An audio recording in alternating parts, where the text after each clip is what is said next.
Welcome to Old Fashioned Finance, the podcast that mixes cocktails and high finance. I'm your host, Caleb Frankert, and I'm joined by my good friend and fellow money muddler, Jason Burnell. Caleb, can a podcast about finance be entertaining? Always! Yay! Not without alcohol. Oh, is that what I'm supposed to say? Yeah. It's been a while. Yeah. Well, let's mix it up. Let's do that.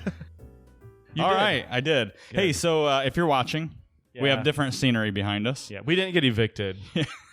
If you listened to last week's episode, The Great Flood, Yeah. when the levee breaks. Right? Yes, Yeah. that's right. That's right. So we're still cleaning up the wreckage, getting our new flooring in and other things. You might hear saws running in the background and some light hammer. It's the sound of light carpentry work. That's right. That's right. Which turns out to be like 3/4 of your job when you work at Blue Jay Financial Group. We were just joking about this, weren't we? Yeah. The next person we hire in the interview process, we should be like, so how do you feel about light carpentry Friday?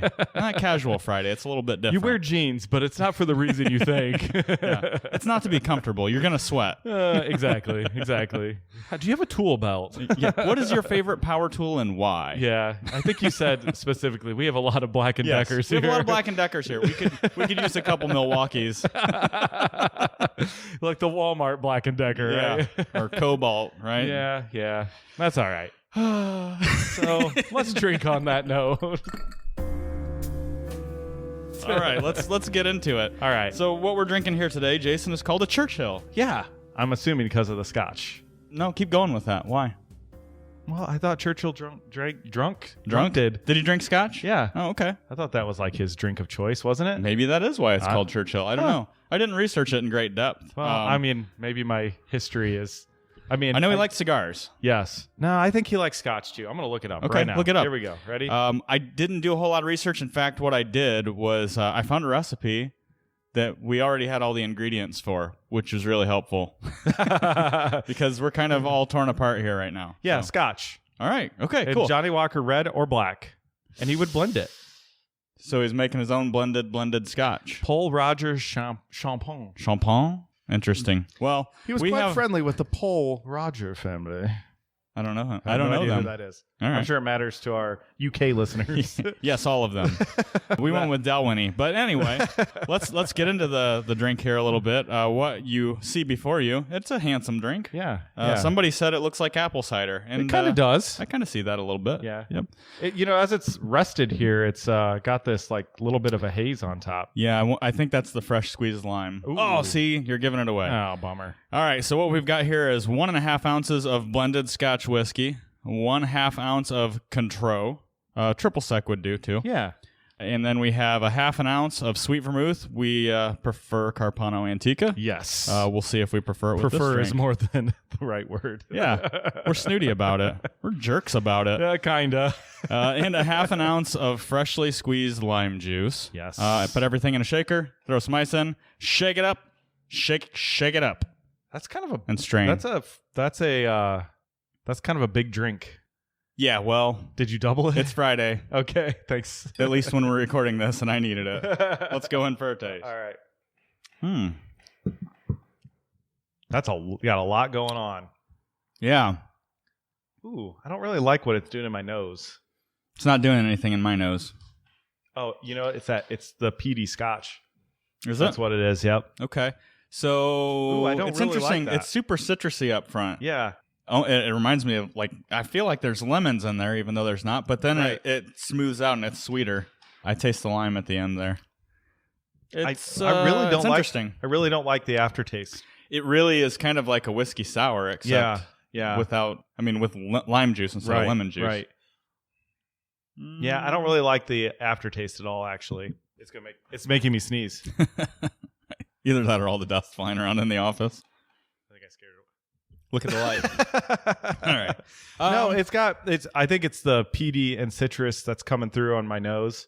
That's kind of not really a great after, like, I don't know what they call that when it kind of shoots out your Finish? nose. Finish, yeah, I guess. I mean, Usually I think of finish like in your mouth, but this That's is like true. in my nose. So I'm gonna go the opposite way here, Jason, because I just had another sip and I think I like it more the second time. I'll do it again here. This is my third sip. It's like 85 degrees out right now. It's April. Yeah, no, it did it again. it feels like a ramp up to summer. I could see this being a sit on the patio in the summer kind of a drink. I think any drink with Contro is kind of that way. Yeah. I mean, got I think summer vibes. Yeah, I mean, the recipes on the back are probably margarita and what else? Contro Ricky? Why haven't we tried that? Ricky? I don't know.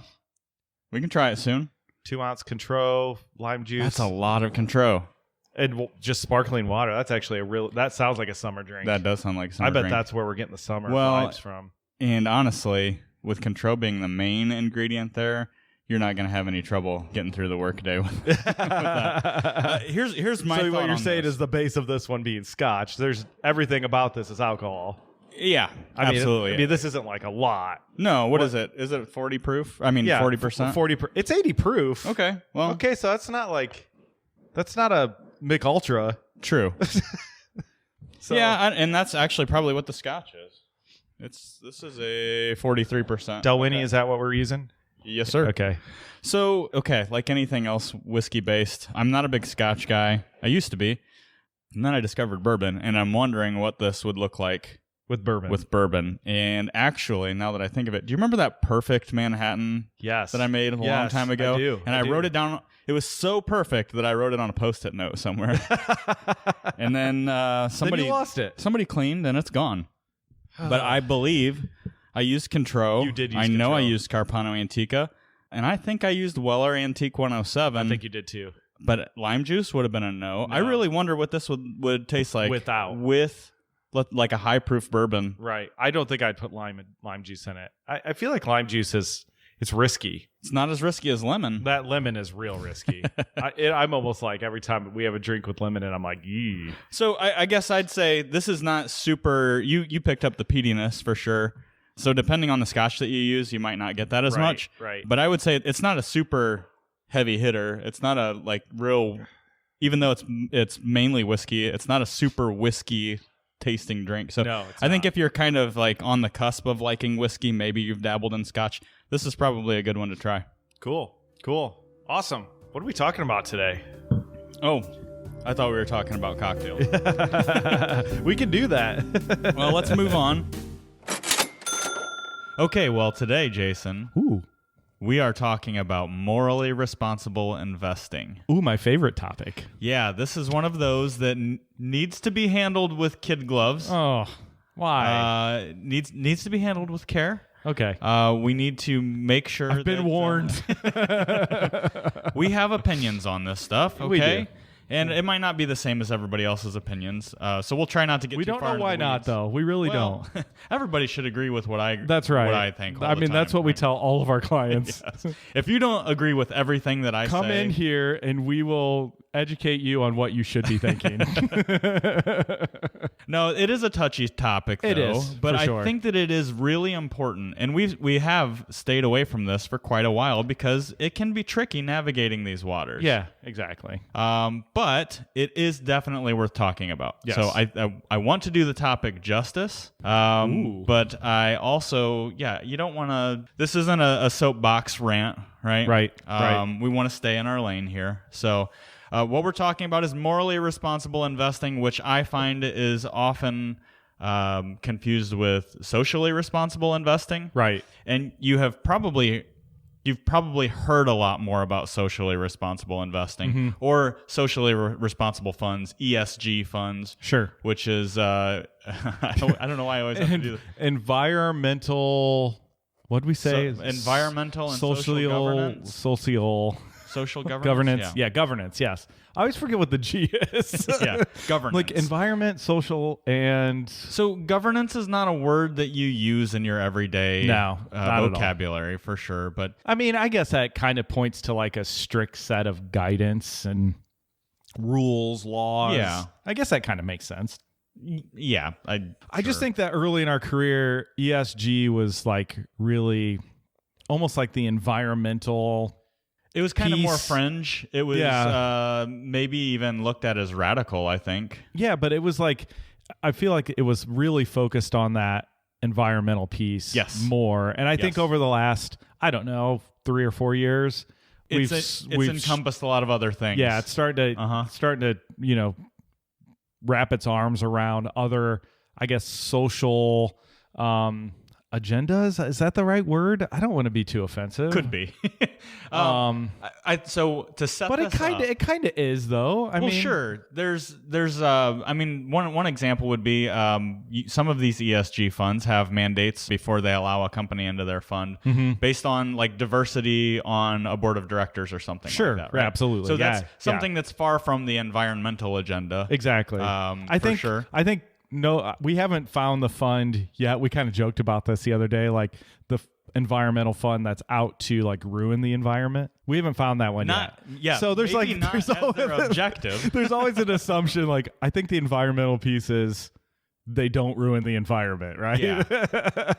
Well, and that's just a known. To be fair, too, every ESG fund has a different manager and different mandates, and they may be looking at different, maybe what might be okay for one ESG fund might not even be something that's considered for another. So exactly. Yeah. Again, ESG. I'm just gonna when we refer to it, think socially responsible, and I'm gonna use air quotes because that's the industry definition. And what I think we really want to do here is kind of draw the line, or at least for our listeners' sake, bring up the point that in our experience as financial advisors, we've been doing this for a minute, longer than we've been doing cocktails.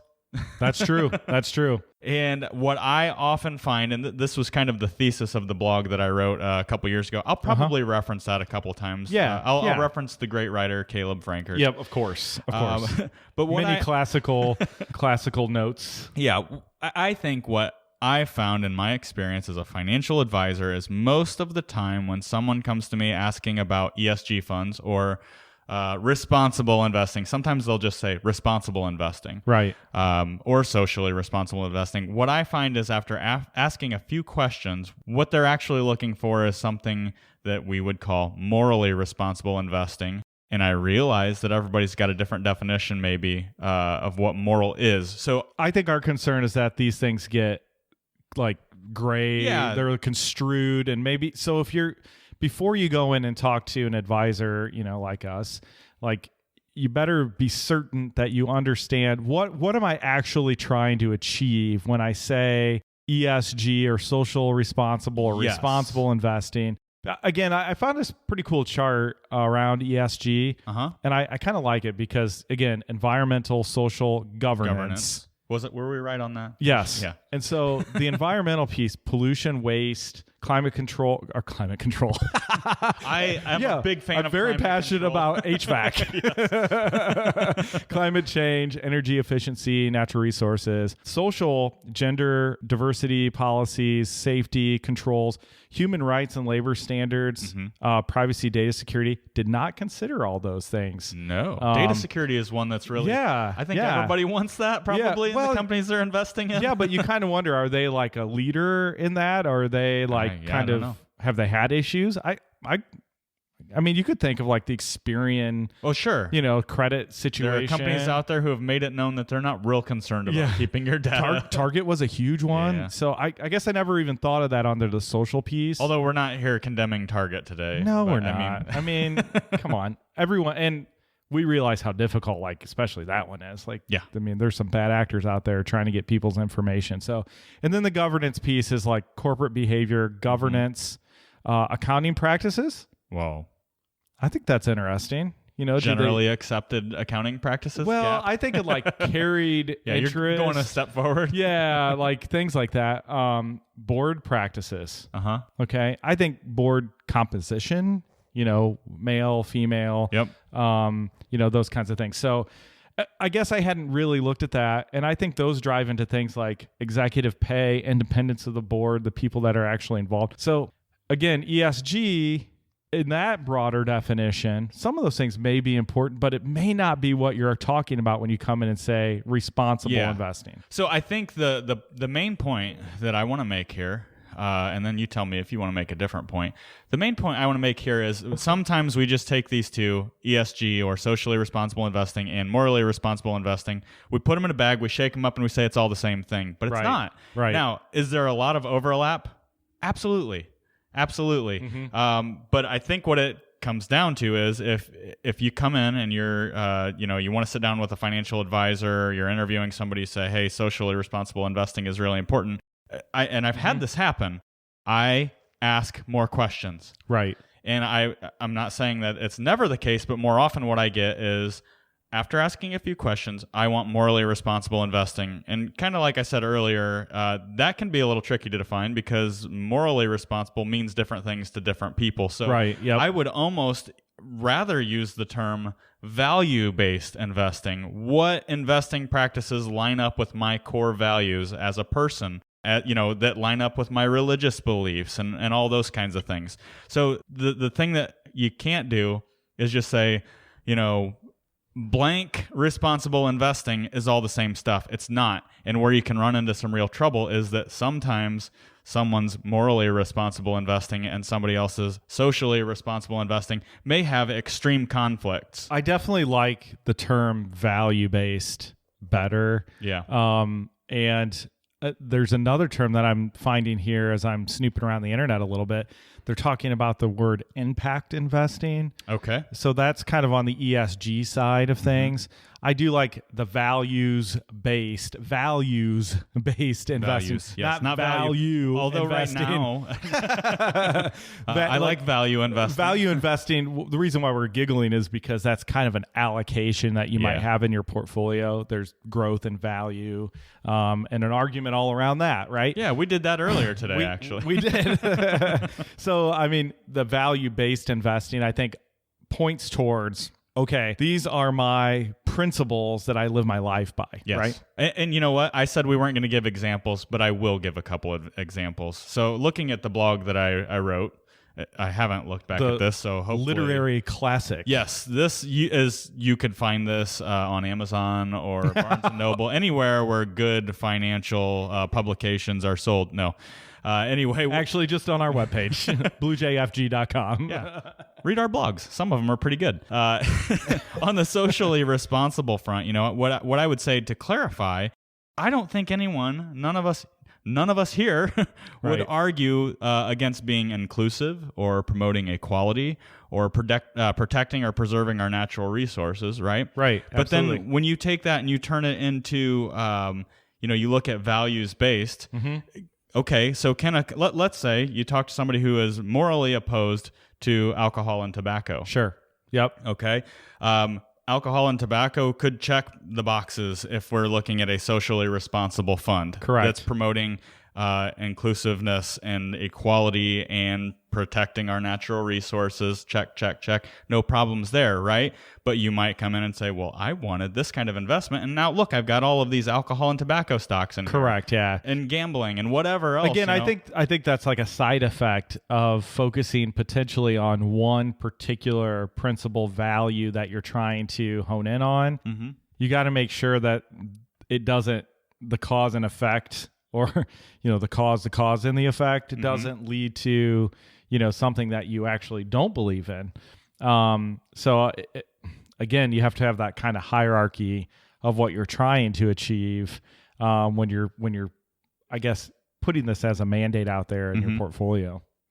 What I think this really does, and I commend anybody who is looking this far into their portfolios, because what it really causes you to do is it makes you question, what do I own and why do I own it? Right, absolutely. And I would say, regardless of if it's because of your values or anything, it's always a good idea to know what you own and why you own it. Yeah, exactly. I mean, from just a market perspective. Just period, yeah. When markets act goofy like they have over the last year and a half, and we're all good to know. We're all about our clients understanding what they're investing in. Yeah, absolutely. I mean, it's huge. So absolutely.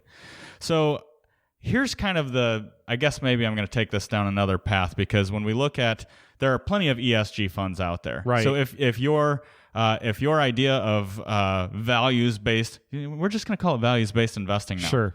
If your primary objective is to, to approach it from an environmental, socially responsible, and I'll say, air quotes, there are plenty of investments out there. Tons. Now, I mean, and I think almost this is kind of like the topic du jour.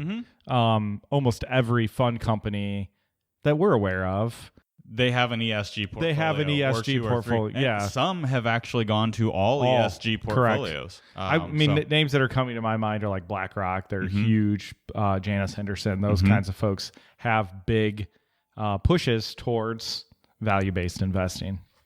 Yeah. Now, this is the fun part, ESG. right? Because I should say ESG. Dang it, we're getting this confused. Yeah. Rein me in, man. Come on. Here would be my question. Okay. Can it be done? I mean, if you're looking for ESG funds, there are plenty of them out there. You can do your research. But let's say you're looking for values-based investing, and you're coming at it from a morally responsible foundation, and maybe that has to do with your religious values. Sure. So like I would use Christian principles, if you're going to do the traditional kind of approach, it can be done. Now, again, just like on the ESG side of things, it can be done. You just have to have kind of a hierarchy of what's most important. Okay. So my follow-up question is, can it be done well? Yeah, it actually can be. Okay. Again, I think as long as you don't, I hate to say it like this, as long as you don't restrict yourself into a corner, and so you have to if there's a hot button issue in particular out in the world that is like, I absolutely cannot stand. That's your total bugaboo. Right? Yeah, I'm going to use pornography. I think that's pretty fair. I don't want to support any company that is exploiting pornography. Okay. Great. Okay. We can start there. And then it kind of works its way. And there are funds that do that. Okay. Yeah. And so there, I'm going to go back to our thesis and say, could a company that profits through the use of those things, could that get by someone's ESG filter? Probably. Yeah, actually. But is there a real possibility then that would affect your moral filter? Yeah, sure. 100%. Absolutely. Yeah. 100%. Yeah. So I think that, I think it's important to understand what we're trying to say in terms of the hierarchy of these values that you're trying to preserve. So you're not, and I think this always comes down to this culpability. Do I have am I guilty? Am I doing something I shouldn't be doing by investing in a diversified portfolio that may have exposure to something I don't believe in? And quite frankly, most likely will. Right. And I think that's where it's really delicate is most people that come to us asking these questions, they say, look, I want to make money. I want to put money away for my retirement. I want to be a good steward with the funds that I've been given here, but I don't want to accidentally invest in something that's against my core beliefs. How do I know? Right. How do I know? And this is where it gets really dang tricky, Jason. We are in my mind, I'm like, when you're trying to make this understanding of all the companies in your portfolio, I literally think of the lottery, little ping pong balls. Oh yeah. It's like they just open the chute and one pops up. You might focus on that one company and then it changes. Right. Well, and that's just to kind of go back to what we talked about a long time ago about mutual funds, how they're structured, what they are actually. You think about it, most of these mutual funds or ETFs or indexes have hundreds of companies. Okay. Yep. And here's the problem, okay? This is where it gets tricky. Not only, I guess if you had a mutual fund, right, let alone many, right, you would have trouble probably keeping tabs on all, let's say, 250 companies that are in that portfolio. That's a low number. Especially because these fund managers are tasked with moving companies in and out of this portfolio to meet the objectives of the fund. So what you see on your quarterly report may not be an accurate representation of what you're actually holding at any point in time. We track, in fact, when we do our due diligence process for our portfolios, we look at things like asset turnover. I mean, sometimes these numbers are 200, 300, 400%. Right. That means all the investments are turning over multiple times. You look at your quarterly report and you might as well throw it out and say, well, I guess I don't own any of these companies anymore. And it may not even be disclosed yet. So, right. Yeah, I think really what it comes down to is if you're going out and you're building a stock portfolio, which we don't recommend, okay, on an individual basis. Individual stock, yeah. Big fans of stocks here. Yeah, don't get us wrong, an individual stock basis, and you go out and you buy a company. Yeah, and you're going to own it, okay? You're going to do the old Warren Buffett rule and buy and hold this thing. yeah, do your research. You can probably come up with, a company that fits your values. The problem is diversification. You need more than just one stock. Yeah, let's even say that you own 10 companies, right, which is still not enough. Not enough. Not even close. Now let's talk about keeping tabs on all 10 companies. And let's just say, Jason, that we really like all these 10 companies, and they really seem to line up with our beliefs. But every year they have elections for board members. And then they hire a marketing executive that doesn't exactly fit with your values. Things go sideways. Exactly. You're going to keep up with all of them. And then, the amount of digging that you have to do, even just looking in at the different charities and things like that they support that don't even show up on the financials necessarily. Right?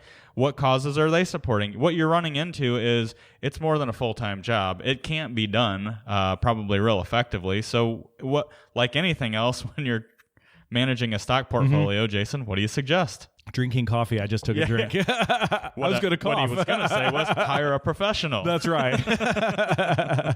I'm going to wait for you to take a sip again, and I'm going to ask you a question. Yeah, quickly. one that I don't know the answer to. Yeah, that'd be good. No, I mean, one of the things I want to make sure we do, though, before we wrap this thing up is I don't want to diminish the attempt. Oh, absolutely. Okay.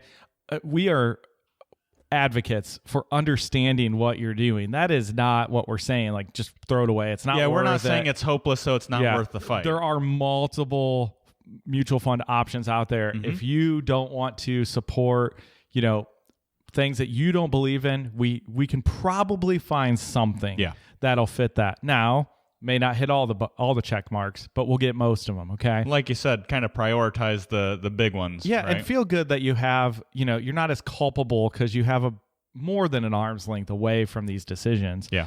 And I think, again, rest assured that we've been given, we're stewards of these dollars. We've been given the opportunity to manage them the best way we can. And that's all we can do, right? Yeah. So, I think we did an okay job. I think we did too. This is tough, though. I felt myself tiptoeing a lot. Folks, we do have opinions. Oh, yeah. But, and this topic specifically. This is a tough one. But, I didn't want to chicken out and say, that's kind of tricky, so let's just skip it. I think it's important. I'm proud of you. You wouldn't normally do this. Well, I mean, this is kind of controversial, so I thought, just highlighting the fact that you probably ought to know what you own and why you own it. And that's always a good rule. It absolutely is. And I think that helps with the ups and downs of investing, too, knowing that you've got a conviction a little bit behind what you own. But, yeah, it is worth the fight. Yes. However, I would say don't drive yourself crazy. No. That's probably not worth it. Give yourself some grace on this. Like, it's tough. But again, working with a professional, that helps a lot. And I think the main point to take away from this is, based on your values, make sure you align with the advisors that you're working with, that they understand what it is you're trying to accomplish. And you can't just roll all these things into one big bucket and call it, quote unquote, responsible investing, and we're okay. Yeah. And if any investor, if any advisor kind of like almost doesn't want to talk about this, that's a good warning sign. Sure. Like we're more than willing to have these conversations and want you to understand. So it's important that the professor is teaching their students, not the other way around. And we're more than willing, if we're not a fit, to say, hey, this probably isn't what you're looking for. We've done it's that. best to get that out of the way early on in the relationship or before the relationship we're not starts. passionate about this at all. So. All right, well. Good job. Thanks for having a drink with us this week, folks. It's time to close out the tab. If you have a question or a topic you want addressed on the Old Fashioned Finance podcast, be sure to email us at podcast@bluejfg.com. We'd love to hear from you. Don't forget to share the show with someone you love or just someone who needs a little money muddling themselves. You can stay up to date with the latest action by following us on Facebook. Old Fashioned Finance is brought to you by Blue Jay Financial Group. That's bluejfg.com. And produced by Podastery Studios. We've been your hosts, Caleb and Jason. Cheers. Yeah. Blue Jay Financial Group, LLC. Blue Jay is a registered investment advisor registered with the state of Ohio. Registration does not imply a certain level of skill or training. The presence of this advertisement on this podcast shall not be directly or indirectly interpreted as a solicitation of investment advisory services to persons of another jurisdiction unless otherwise permitted by statute. Follow-up or individualized responses to a consumer in a particular state by Blue Jay and the rendering of personalized investment advice for compensation shall not be made without first complying with jurisdiction requirements or pursuant an applicable state exemption. All verbal and written consent on this presentation is for information purposes only. Opinions expressed herein are solely those of Blue Jay unless otherwise specifically cited. Material presented is believed to be from reliable sources, and no representations are made by our firm as to other parties' informational accuracy or completeness. All information or ideas provided should be discussed in detail with an advisor, accountant, or legal counsel prior to implementation.